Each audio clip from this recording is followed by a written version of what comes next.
অতি জোয়ারের কারণে ভাঙন দেখা দিয়েছে ভোলার তেঁতুলিয়া নদীর বেড়ি বাঁধে। এতে হুমকির মুখে পড়েছে বসতবাড়ি, জমি জমা সহ বিভিন্ন সরকারি বেসরকারি প্রতিষ্ঠান। ৩০ বছর আগে বাঁধ নির্মাণের পর দীর্ঘদিন সংস্কার না হওয়ায় এই দুর্দশা। দ্রুত সিসি ব্লক দিয়ে বাঁধ মেরামতের দাবি স্থানীয়দের। বোরহানউদ্দিনের শিবপুর এলাকায় বন্যা নিয়ন্ত্রণ বাঁধ। জোয়ারের পানিতে অন্তত ৬০টি পয়েন্টে দেখা দিয়েছে ধস, ভাঙছে কয়েক সপ্তাহ ধরেই।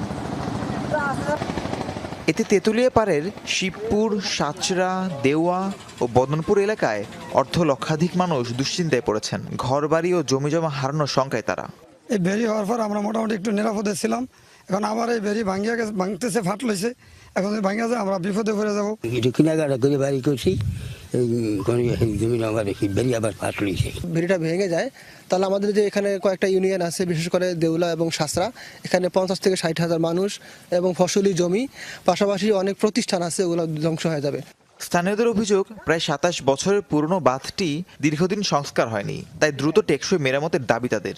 এখন যেভাবে নদী বেরি ভাঙতেছে, এখন আমাদের সামনের দিকে যে নিরাপত্তা নিয়ম এমন কোনো কায়দা নাই। যদি আমাদের এই বেরিটা ভেঙে যায় তাহলে আমাদের এখানে যে অনেক ফসলি জমি আছে এবং ঘরবাড়ি আছে এবং অনেক মানুষ ক্ষতিগ্রস্ত হবে। এই বাঁধটা দ্রুত নির্মাণ করা হয় সিসি ব্লক দ্বারা, স্থায়ীভাবে নির্মাণ করার একটা দাবি জানাই।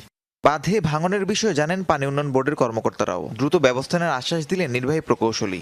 খুব শীঘ্রই এই বাঁধটি মেরামতের কার্যক্রম গ্রহণ করা হবে এবং বাঁধের স্থায়িত্ব বৃদ্ধির জন্য বাঁধের মেরামতের পাশাপাশি নদীকূলে স্লোপে সিসি ব্লক স্থাপন করা হবে। ১৯৯৭ সালে ভোলা সেচ প্রকল্পের আওতায় ৮ কিলোমিটার দৈর্ঘ্যের বন্যা নিয়ন্ত্রণ বাঁধটি নির্মাণ করা হয়। রাহিম সারোয়ার, যমুনা নিউজ। ধীর গতিতে নামছে বন্যার পানি, এতে কিছুতেই